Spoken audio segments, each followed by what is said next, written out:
할렐루야. 네, 잘 지내셨습니까? 우리 옆 사람과 인사하실까요? 예수 안에서 사랑합니다. 네. 성경에는 서신서라는 게 있어요. 편지 형식으로 쓴 하나님의 말씀입니다. 이 편지는 쓰게 된 이유와 목적이 분명하게 있어요. 그래서 편지를 받는 교회와 그 성도들의 상황을 알아야 우리가 이 서신서를 정확하게 이해할 수가 있습니다. 예를 들어서 잘 먹고 정말 잘 사는 사람에게 너 많이 먹어야 돼, 많이 먹어야 건강해, 이런 말은 의미가 없잖아요. 아무리 좋은 말이라도 듣는 사람의 그 상황에 맞는 말을 하는 것이 참 중요합니다. 마찬가지로 오늘 본문의 이 히브리서도 이 편지를 받는 사람들의 그 상황에 맞게 쓰여진 편지예요. 물론 아직까지도 의견이 분분합니다. 바울이 썼다, 다른 사람이 썼다, 정확하게 누가 썼는지도 모르고요, 정확하게 누구에게 이 편지를 보내는 건지도 모릅니다. 하지만 이 편지를 읽어야 하는 성도들이 지금 어떤 상황에 놓여 있는지는 확실하게 알 수 있어요. 이 히브리서의 내용을 보면 어떤 상황에 처해 있는지를 알 수 있습니다. 예수 그리스도께서 살아계실 때에 그 살아계심을 보고 듣고 알았던 많은 유대인들이 그분의 죽으심과 또 부활하심과 승천하심을 통해서 이제 그들이 유대교를 버리고 예수님을 믿고 따르게 된 것입니다. 예수님 없이는 구원은 절대 없다, 이 진리를 깨닫게 된 거예요. 하지만 마귀가 가만히 있겠습니까? 마귀가 이제 그들을 현실적인 문제로 이제 괴롭히기 시작합니다. 가문에서 버린 자 취급을 하는 거예요. 오늘날로 말하면 호적에서 판 것이죠. 또 그뿐만이 아닙니다. 이제는 먹고 사는 문제로 힘들게 해요. 수금거리고 왕따 시키는 것은 다반사고요. 일거리를 주지 않으니까 얼마나 배를 굵겠습니까? 또 불이익을 당해도 재판에서 공정하지 못한 판결을 통해서 너무나도 고통을 받게 하는 거예요. 그뿐만이 아니에요. 잡혀가지고 옥에 갇히기도 하고, 고문을 당하기도 하고, 또 이방 땅으로 쫓겨나기도 하고, 목숨을 잃기도 합니다. 이렇게 이단이라고 정죄하면서 배척을 당하니까 그때 당시에 초대교인들이 얼마나 사는 것이 힘들었는지를 알 수가 있어요. 이때 마귀가 유대인들을 통해서 또 초대교인들을 유혹하게 한 것입니다. 뭐하러 그렇게 힘들게 신앙생활을 하냐, 다시 돌아와라, 다른 거 다 필요 없으니까 예수님 믿지 않는다, 입으로만 고백을 해. 그러면 아무것도 없는 것처럼 내가 다시 받아줄게. 어차피 하나님 섬기는 거 똑같은 거 아니야, 그냥 예수님만 믿지 않는다, 이렇게 말만 하면 돼. 그러면 그 전과 같이 편안하게 살 수 있어. 이렇게 유혹을 하게 한 거예요. 문제는 이 유혹에 넘어가 버리는 초대교인들이 많아지고 있다는 거예요. 다시 예수님을 버리고 다시 유대교로 돌아가는 초대교인들이 점점 늘어가고 있는 것입니다. 그래서 이것을 보다 못한 한 믿음의 사람이 예수님만이 진정한 메시아예요, 예수님보다 더 좋은 것은 이 세상에 없다, 그러니 영원하지도 않은 그 좋지도 않은 세상 속에서 너희들이 살아가지 말고, 거기로 다시 돌아가지 말고 예수님 붙잡고 살아라 라고 히브리서를 쓴 거예요. 우리가 성경을 봐도 알고요, 실제 삶에서도 미혹을 당해봐서 잘 아시겠지만 마귀가 우리에게 믿음을 버리라고 하면서 유혹하는 것은 다 그 세상적인 것들이, 부유하게 살 수 있다, 또 편하게 살 수 있다, 건강하게 살 수 있고 하고 싶은 거 마음껏 하면서 살 수 있다, 그러면서 너희들이 높은 곳에 올라설 수 있다, 다 이런 것으로 우리를 미혹하지 않습니까? 그런데 우리를 미혹할 때에 여기에 다른 구원이 있어, 이렇게 하면 천국에 갈 수 있어, 이런 걸로 우리를 미혹하지 않습니다. 이단은 물론 자기들의 어떤 종교를 통해서만이 진짜 구원이 있다 이렇게 미혹하지만 세상은 절대 영적인 것으로 우리를 유혹하지 않습니다. 그러니까 우리가 세상적인 것을 쫓는다라는 게 어떤 말과 똑같냐면 우리의 영혼이 병들어간다라는 말과 똑같은 거예요. 영적인 것이 하나도 없으니까요. 세상적인 것을 쫓아가게 되면 당연히 우리의 영혼은 병들어가게 되어 있습니다. 세상에서 주장하는 것들이 참 좋은 말들이 많아요. 합리적이다, 또 공평하다, 자유롭다. 얼마나 듣기 좋습니까? 참 맞는 말이기도 하고요. 그런데 아무리 이 세상의 말들로 좋게 포장을 해도요, 결국엔 합리적으로 살다가 우리의 영혼이 병들어가는 거고요, 공평한 것 쫓다가 우리 영혼이 병들어가는 거고요, 자유로운 것 쫓다가 우리 영혼이 병들어가는 것뿐입니다. 이렇게 영혼이 병들면 심각한 문제가 있는데, 그게 뭐냐면 우리가 천국에 들어갈 수 없다라는 거예요. 천국은 죄로 병든 영혼이 예수님의 보혈로 깨끗하게 치료받은 자만이 들어가는 곳이 바로 천국입니다. 그래서 성도에게는 환경이 어떠한지 전혀 중요하지 않아요. 가난한 사람, 부자인 사람, 권력 있는 사람, 몸이 건강한 사람, 이런 거 하나도 중요하지 않아요. 하나님은 딱 하나만 보세요. 우리 영혼의 상태. 죄로 물들어 있느냐? 아니면 예수 그리스도의 보혈로 지금 깨끗하게 씻겨졌느냐? 이거 하나만 보시는 거예요. 성도가 어떤 사람입니까? 예수님을 주인으로 삼고 사는 사람이 성도예요. 그러니까 이 말은 무슨 말이냐면 주인이 바뀐 사람을 말하는 거예요. 본래는 마귀가 주인이었어요. 물론 우리가 인정하지 않아서 그렇지 마귀가 주인이에요. 그런데 우리가 말씀을 대하고 하나님의 은혜로 주인이 예수님으로 바뀐 거예요. 이때 가장 큰 변화가 무엇이냐? 우리의 병든 영혼이 치료가 되어서 건강해진 것입니다. 그러니까 우리가 예수님을 믿는다고 해서 눈에 보이는 것은 변화되는 게 하나도 없는 거예요. 몸이 건강해집니까? 아니면 갑자기 가난한 것이 부하게 됐습니까? 이런 눈에 보이는 변화는 없어요. 그런데 우리는 변화됐다고 말합니다. 예수님 믿어서 우리는 새 사람이 됐다고 말을 해요. 이게 다 뭐에 관련된 말이에요? 영혼에 관련된 말이에요. 영혼에 관련된 말. 그러니까 여러분, 합리적이다, 평등하다, 자유롭다, 이런 세상적인 말에 속지 않기를 바랍니다. 합리적인 것이 모두 하나님의 뜻과 맞는 것이 아니에요.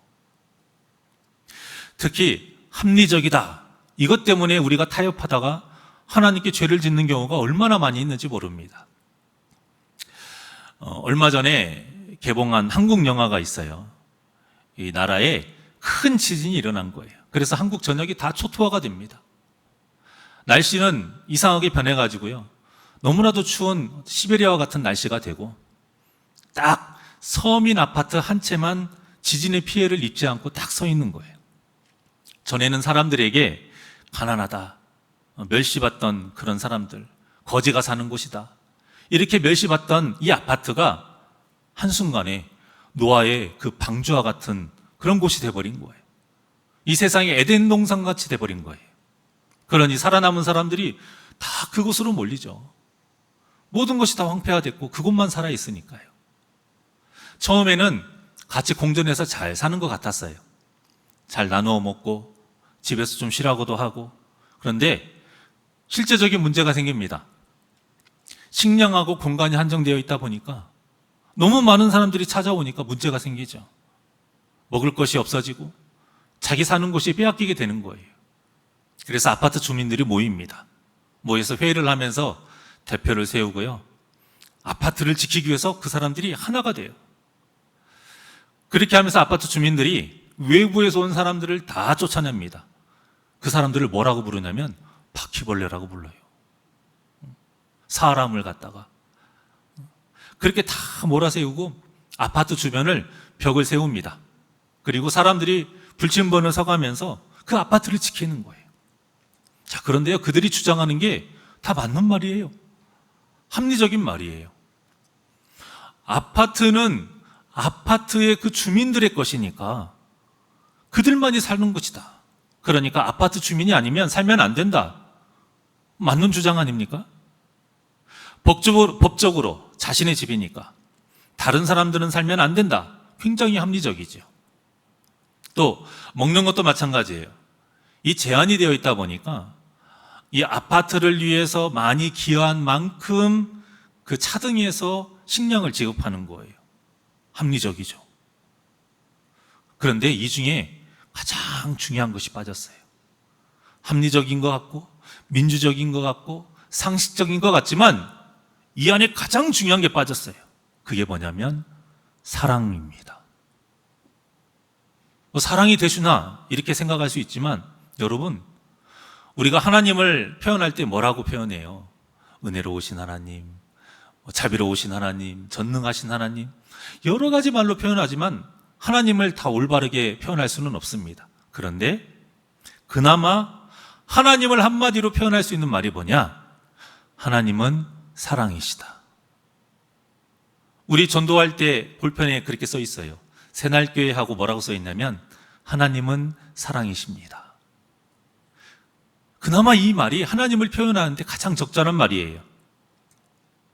하나님께서 이 땅을 창조하실 때에 사람을 무엇으로 창조하셨습니까? 흙으로 창조하셨는데 어떤 모습으로? 하나님의 모양과 형상을 담게 창조하신 거예요.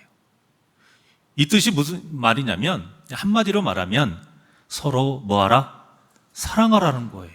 왜? 다 똑같이 하나님의 모양과 형상을 닮은 존귀한 존재니까 절대 핍박하지 말고 상처 주지 말고 사랑해라. 그것이 바로 하나님의 모양과 형상을 담게 만든 그 이유이신 거예요. 그러니까 사람이 사람답다라는 말은 결국 뭐 해야 사람답다라는 말입니까? 사랑해야. 사랑해야 사랑다운 거예요. 그런데 이 아파트가 합리적이지만 뭐가 없어요? 사랑이 없어요. 이 아파트가 법적으로 참 지식적이고 상식적이지만 뭐가 없어요? 가장 중요한 사랑이 없는 거예요. 그러니까 사람답지 못한 곳이 된 겁니다. 외부인을 바퀴벌레라고 했는데 결국 바퀴벌레는 누구예요? 자신들이에요. 그걸 몰라요. 그런데 그 모습이 딱 드러납니다. 먹을 것이 안정이 되어 있으니까 이제 먹을 것을 찾으러 나가는 거예요. 그 폐허 속에서 가장 그들이 원하는 곳이 어딜까요? 마트인 거죠. 슈퍼마켓 같은 곳.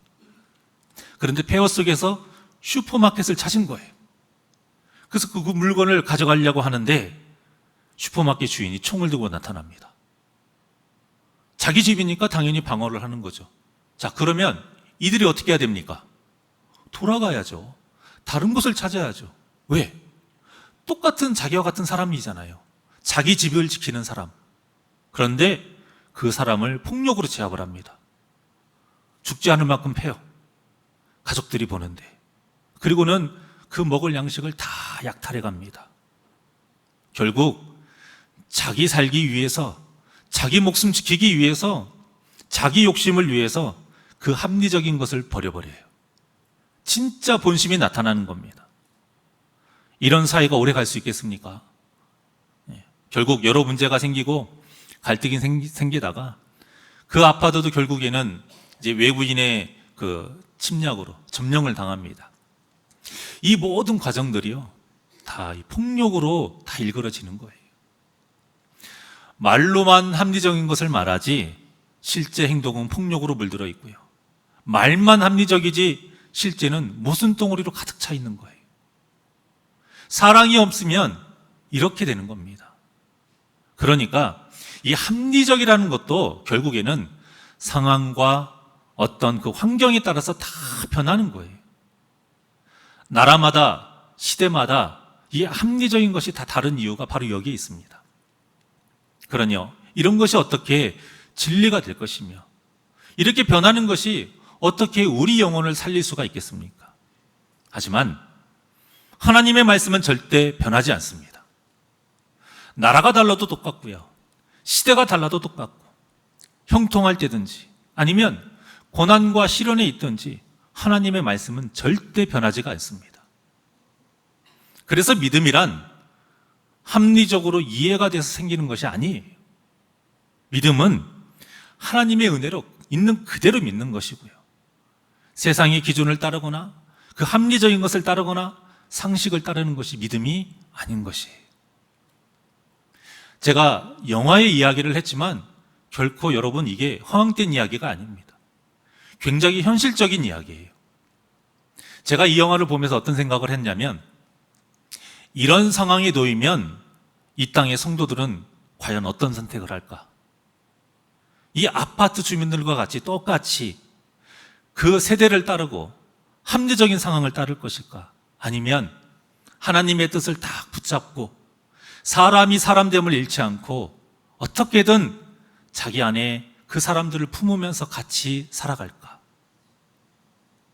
그런데 이런 비슷한 일이 우리나라에 실제로 예전에 있었습니다. 일제강점기 때 교회에 이런 일이 실제 벌어졌어요. 신사참배를 해야 예배를 드릴 수가 있었습니다. 그런데 95% 이상이 다 신사참배를 하고 예배를 드렸어요. 근데 그들이 주장하는 게 뭔지 아세요? 합리적인 주장을 핍니다. 총회에서 결정 난 거니까 우리가 그것을 따르는 것이 합리적이다 이거예요. 그렇게 하고 신사참배를 하고 예배를 드렸습니다.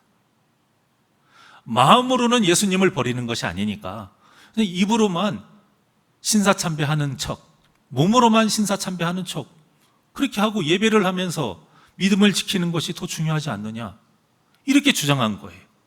그렇게 자신들을 정당화시켰습니다. 많은 성도들이 이렇게 합리적이다라고 말을 했지만 우리는 알지요. 이것이 다 틀렸다라는 것을 압니다. 하나님의 뜻과 맞지 않기 때문에 이것은 틀린 거고, 하나님의 뜻과 맞지 않기 때문에 아무리 총회법이고 아무리 합리적이다 해도 이것은 죄입니다. 합리적이다라는 말은 결국 세상과 타협한다라는 말과도 같아요. 여러분, 아무리 나에게 유익이 되는 일이라 해도 세상과 절대 타협하지 않는 믿음이 저와 여러분에게 있기를 간절히 소망합니다. 사람들이 다 한다고 해요? 그래도 따르면 안 돼요. 세상에서 잘못된 것이 아니라고 말해요. 그래도 따르면 안 돼요. 법으로 정해놔도 하나님의 뜻에 맞지 않으면 따르면 안 되는 것입니다. 여러분, 이런 것에 휘둘리기 때문에 우리의 믿음이 변질되는 것이고 이 땅에 교회가 무너지는 것입니다. 평등하고 자유로운 것 다 마찬가지입니다. 지금 어때요? 포괄적 차별금지법, 건강, 가정, 또 기본법, 이게 말로만 들으면 참 좋은 법안 같지 않습니까? 이름이 얼마나 좋아요. 포괄적으로 차별을 금지하는 법안, 또 가정을 건강하게 지키기 위해서 기본적으로 만드는 어떤 법, 말은 좋은데요, 이것을 지금 막으려고 얼마나 많은 그리스도인들이 노력하는지 모릅니다. 그 안의 내용을 보면 다 합리적인 내용이고 다 평등을 주장하고 있고 다 자유를 주장하고 있습니다. 서로를 존중해야 된다고 말하고 있어요. 옳은 것처럼 보입니다. 하지만 이런 법들은 결국 문제가 뭐냐? 우리 영혼을 죽이는 법이에요. 우리 영혼을 병들어가게 하는 법이란 것입니다. 여기에 우리가 놀아나면 안 돼요. 요즘 TV를 보십시오. 남자와 남자끼리 살아가는 게 얼마나 애틋하게 그려지는지 아세요? 남자와 남자가 사랑하는 게 너무나도 아름답게 그려지고 있고요. 내가 동성애라고 커밍아웃하고 이 주장하는 것이, 고백하는 것이 정말 용기 있는 사람, 정말 멋진 사람으로 지금 그려지고 있어요. 이것을 지금 우리 아이들이 너무나도 아무렇지 않게 받아들이고 있단 말입니다. 공평한 거니까, 합리적인 거니까, 자유를 주장하고 있고 존중을 해야 된다고 합니다. 이것에 아이들이 너무나도 당연하게 노출되어 있어요.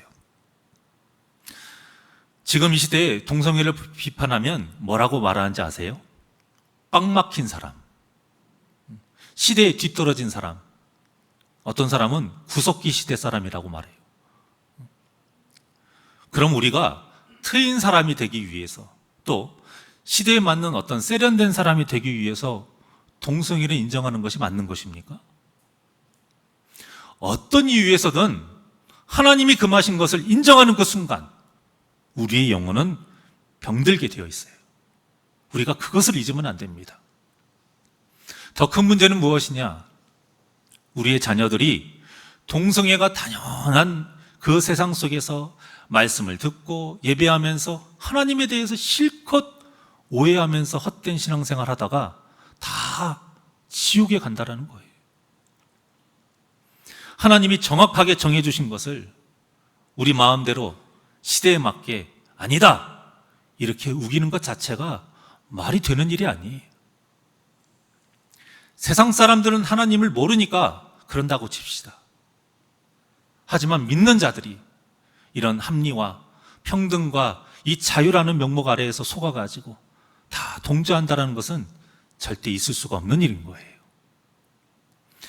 지금 교회에도 유행이 불어오고 있어요. 새벽 기도를 하지 않는 것이 요즘 분위기래요.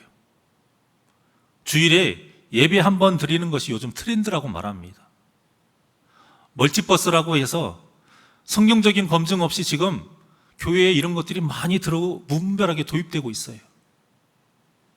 여러분, 우리는 절대 이런 것에 속아 넘어가면 안 돼요.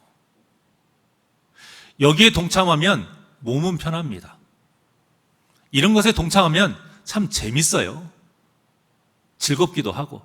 하지만 그렇게 몸이 편하다가 우리 영혼이 병들어가고 있다는 사실을 잊으면 안 돼요. 그렇게 재밌게 신앙생활 하다가 우리 영혼이 병들어 죽어가고 있다는 사실을 여러분 절대 잊으면 안 됩니다. 물론 교회도 어떤 이런 세상의 흐름에 따라 지혜롭게 발을 맞춰 가야 하는 부분들이 분명히 있어요. 하지만 진리는 그렇지 않습니다. 진리는 변하는 것이 아니에요. 진리는 아무리 환경에 따라서, 상황에 따라서 모든 세상이 변한다 해도 이 진리는 여러분 변하는 것이 아니에요. 절대적으로 있는 그대로 지켜야 되는 것이 진리입니다. 그래서 이 믿음의 사람이 히브리서를 그래서 쓴 거예요. 자꾸만 세상과 타협하면서 예수님을 버리고 다시 유대국으로 돌아가니까 예수를 붙잡아라, 진리를 사수하라, 그런 뜻에서 지금 히브리서를 쓴 것입니다. 오늘 본문을 한번 보실까요? 23절의 말씀 다 같이 한 목소리로 시작.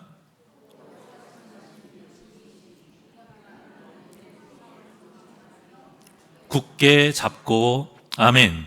이 말씀을 잘 보셔야 돼요. 지금 본문을 통해서 성도의 핍박과 회유 속에서도 붙잡아야 할 것이 있다는 거예요. 두 가지가. 그 두 가지가 무엇이냐? 하나는 약속하는 일을 붙잡아야 되고, 또 하나는 믿는 도리의 소망을 붙잡아야 된다는 것이죠. 자, 그러면 이 말씀을 하나씩 풀어봅시다. 약속하신 이가 누구죠? 당연히 우리의 주인 되신 예수 그리스도이시죠. 그런데 그분이 무엇을 약속하셨느냐? 이 땅에 반드시 다시 오겠다라고 약속을 하셨어요.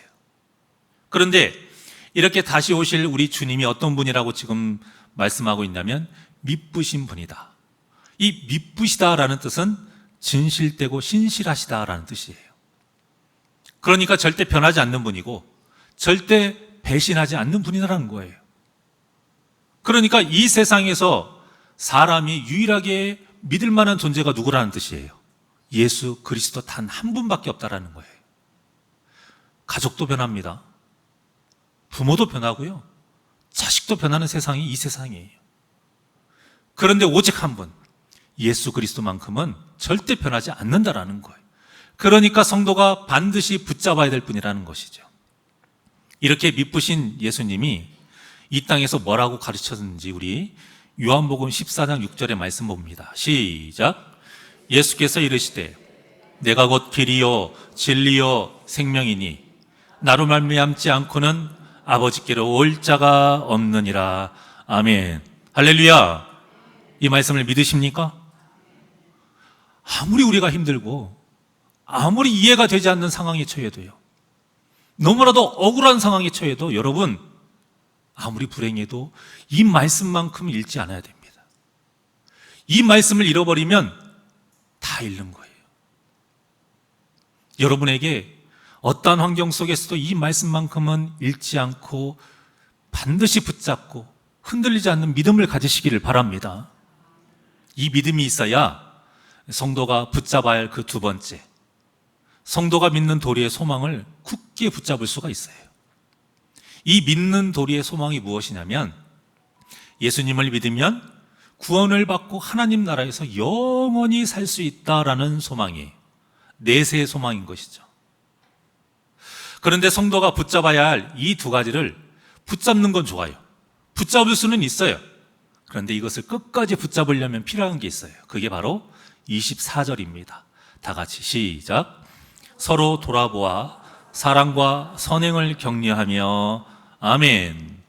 자, 이 말을 사도 바울이 같은 뜻으로 뭐라고 말했냐면 합력하여 선을 이룬다라고 말을 했어요. 여러분 성경에 보면 이 하나님의 법칙이 나와 있는데요. 하나님께서 역사하실 때 그 시작은 한 사람을 통해서 시작을 합니다. 하지만 그 과정은 그 모든 사람들이 다 하나가 되어서 이루게 하셔요. 이게 하나님의 법칙이에요. 이스라엘 역사를 볼까요? 누구로부터 시작이 됐습니까? 아브라함의 그 믿음에서부터 시작이 됐어요. 하지만 그 후손들이 한 마음으로 하나가 되면서 이스라엘을 꾸려갔고요. 모세도 그러했고 구약의 많은 선지자들이 다 그러했습니다. 예수님도 마찬가지예요. 예수님 혼자 이 복음의 시작이 시작되었지만, 복음의 길이 시작이 되었지만, 이제는 제자들과 초대교인들이 한 마음이 되어서 하나가 되어서 지금 이뤄가고 있는 것입니다. 그러니까 교회의 진짜 적은 누구이며 교회의 진짜 적은 무엇일까요? 간단해요. 어떤 사람이 아니고 어떤 고정되어 있는 것이 아니에요. 예수 안에서 하나가 되지 못하게 하는 사람, 교회를 분열시키는 모든 것들, 그것이 다 진짜 우리의 적입니다. 그러니까 내가 교회의 적이 될 수 있는 거예요. 이것을 우리가 잊으면 안 됩니다. 나로 인해서 교회가 분열이 되고 나로 인해서 성도들이 하나가 되지 못한다면 내가 교회의 적이 되는 거예요. 그래서 하나가 될 수 있도록 지금 24절과 같이 서로 뭐하라? 돌아보아 사랑과 선행을 격려하라, 이렇게 말하고 있는 겁니다.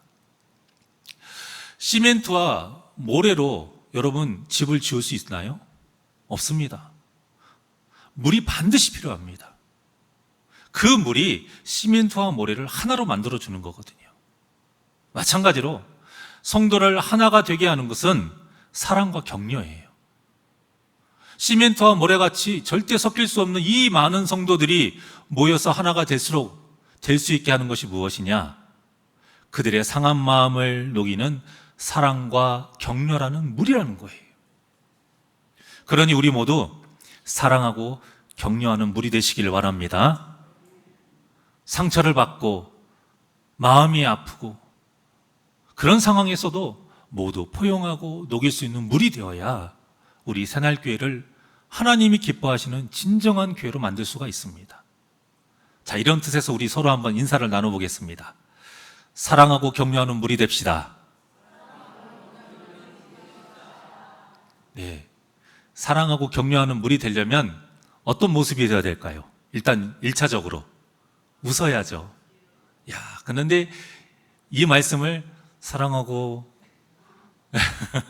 이렇게 하는 분은 없는데, 그러지 않도록 다시 한번 웃으면서 사랑하고 격려하는 물이 됩시다. 그래요. 이렇게 사랑하고 격려하는 물이 되려면 웃어야 돼요. 지금처럼. 또 관심을 가져야 그 사람이 아픔을 볼 수 있죠. 또 섬겨야 되고, 오늘 이 말씀처럼 격려하고 응원해 주세요. 그게 뭐야? 나도 할 수 있어. 나는 더 잘할 수 있어. 그런데요, 이런 말은 누구나 할 수 있어요. 누구나 할 수 없는 말을 해야 돼요. 정말 대단하네요. 너무 애쓰셨어요. 참, 그거 하는 거 쉬운 거 아닌데. 참, 우리 교회의 귀한 분이세요.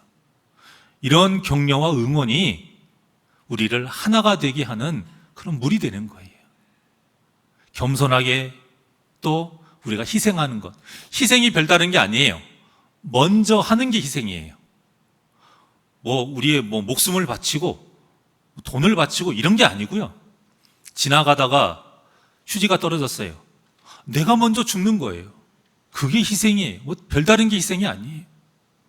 밥을 먹는데 다른 분이 좀 힘들어요. 먼저 가시라고. 양보하는 게 희생이에요. 그렇게 큰 것이 아닙니다. 그런데 세상 사람들이 이런 설교를 들으면 다 하나같이 이렇게 말합니다. 참 좋은 말이긴 한데요. 근데 그 우리들도 다 아는 말인데요. 그렇게 말을 해요.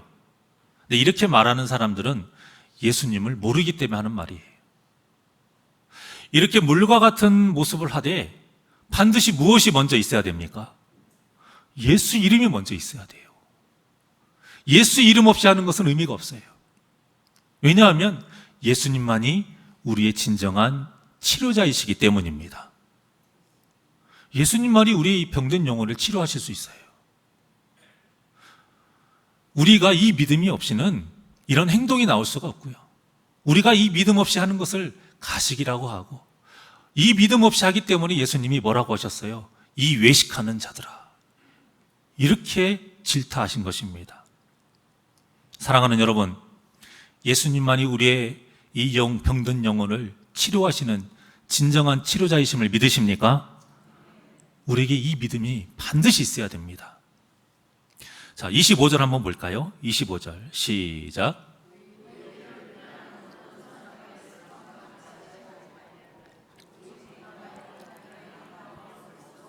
더욱 그리하자. 아멘. 자, 이 말씀에서 가장 중요한 말씀이 뭔가 한번 찾아보십시오. 모이자, 이 말이 아니에요. 그 날이 가까움을 본다, 이 말이 가장 중요한 말입니다. 예수님이 다시 오실 날을 믿고 기대한다라는 말이에요. 이게 왜 중요하냐? 성도에게 이 재림의 신앙이 없으면 안 돼요. 성도에게는 이 재림의 신앙이 반드시 있어야 됩니다. 다시 오실 주님을 믿고 기다리는 이 믿음이 없이는 계속 모일 수도 없고요. 계속 사랑할 수 없고, 계속 격려할 수 없고, 계속 천국에 대한 소망을 가질 수가 없습니다. 그러니까 이 말씀은 이렇게 바꿔서 말할 수 있어요. 모이기를 패하는 그 사람들이 누구냐? 예수님이 다시 오시는 것을 믿지도 않고 기다리지도 않는 사람들이다, 이렇게 말할 수 있는 겁니다. 그럴 수밖에 없는 것이, 굳이 이렇게 계속 모일 이유가 뭐가 있습니까? 어떤 일이든지 우리가 관심이 있어서, 호기심에서 한두 번은 할 수 있어요. 그런데 무슨 일이든지 계속 한다는 것은 그 이유가 분명히 있고 그 가치가 분명히 있기 때문에 계속 하는 거 아닙니까? 그런데 우리가 이런 어려움과 핍박 속에서도 믿음을 지킨다라는 것, 신앙생활을 계속한다라는 것, 모이기에 힘쓴다라는 것은 바로 재림하시는 그 예수님, 다시 오시는 그 예수님을 믿는 믿음이 있기 때문에 우리가 계속할 수 있는 것입니다. 그런데 이 믿음이 약해지니까 예배를 드리지 않는 거예요. 이 믿음이 약해지니까 말씀을 보지도 않고 설교를 들으려고도 하지 않고 또 주님께 기도도 하지 않으려고 하는 겁니다. 이렇게 되면 어떻게 되냐? 우리 영혼이 병들어 가요. 우리 영혼이 병들어 가면 점점 교회와 멀어지고요. 교회와 멀어지면서 누구와 멀어집니까? 하나님과 멀어지는 거예요. 자, 그렇게 되면 어떻게 되는지 이 히브리서 기자가 아주 강하고 엄하게 경고한 말씀이 있습니다. 히브리서 6장 4절에서 6절까지 말씀입니다. 시작.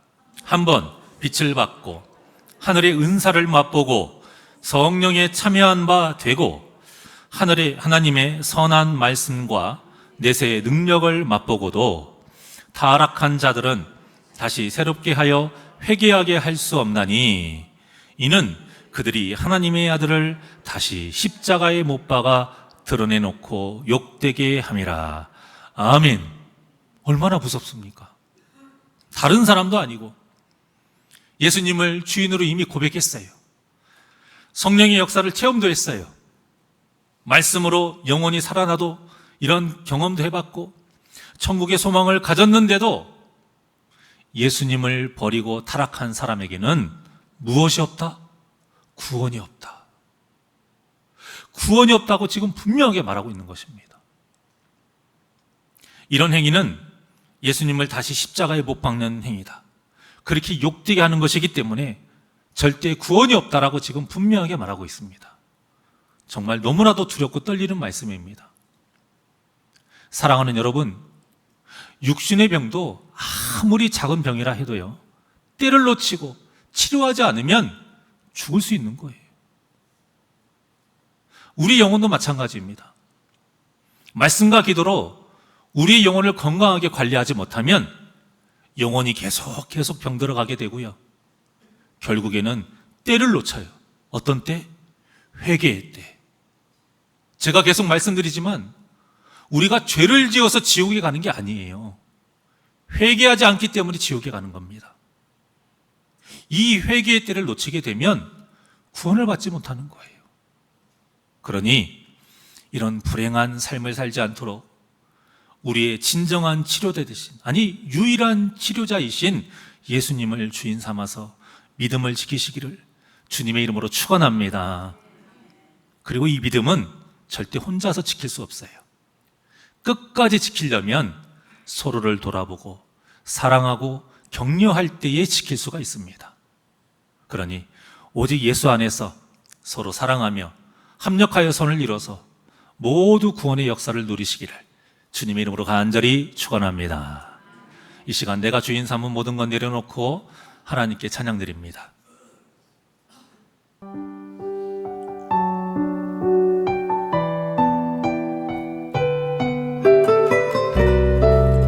오직 예수님만이 우리의 주인이십니다.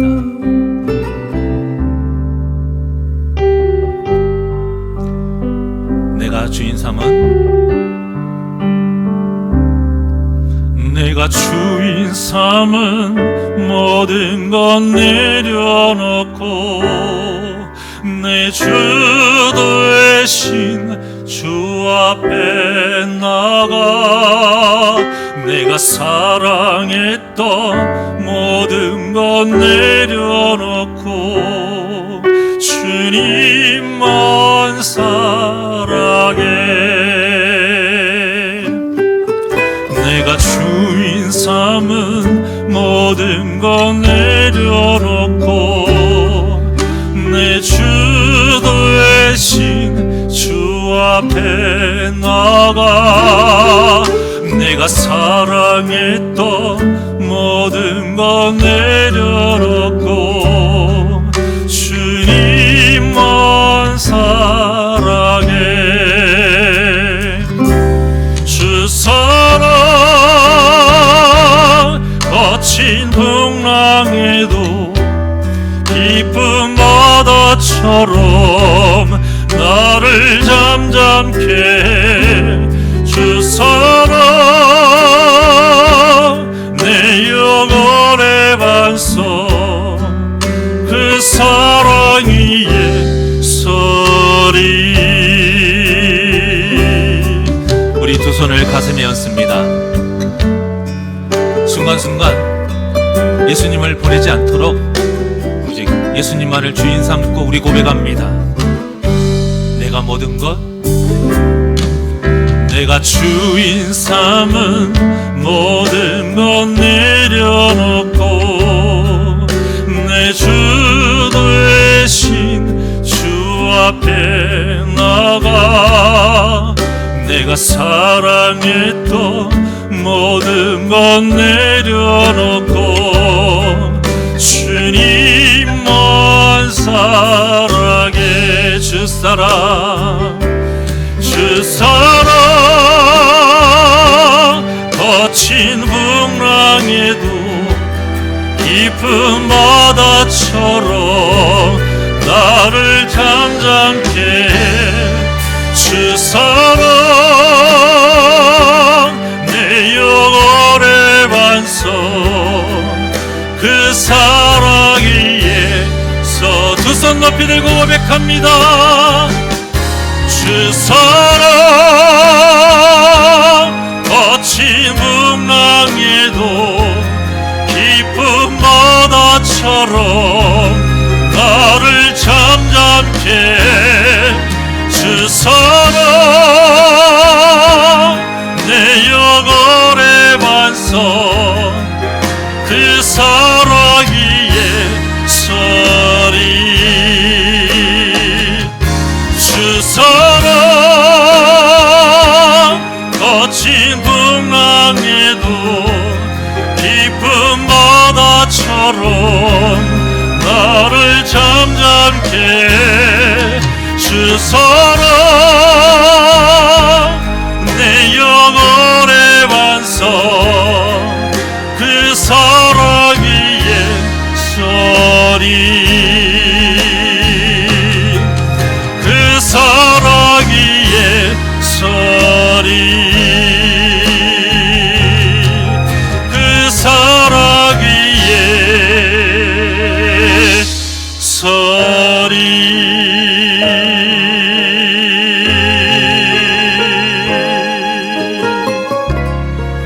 기도하시겠습니다. 언제나 우리를 구원의 길로 인도하시는 하나님, 그 하나님의 사랑과 그 은혜에 감사하며 언제나 말씀과 기도로 바로 서기를 원합니다. 우리가 하나님의 뜻에서 벗어나면 내 주인을 예수님이 아닌 다른 것으로 섬기게 되면 우리의 영혼은 병들어가게 되어 있습니다.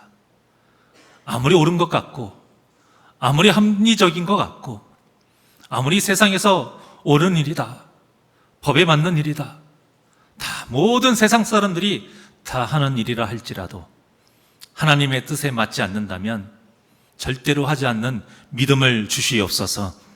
우리가 그 믿음에서 벗어나면 우리 영혼은 병들어갑니다.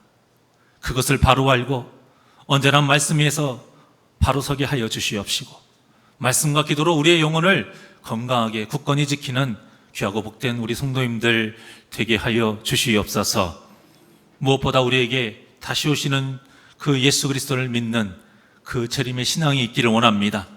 그 믿음을 가지고 서로를 사랑하며 격려하며 하나가 되어 주님 오시는 그 순간까지 우리 새날교회를 견고히 세워가는 귀하고 복된 성도님들 되게 하여 주시옵소서. 감사함이 예수님의 이름으로 기도하옵나이다. 아멘.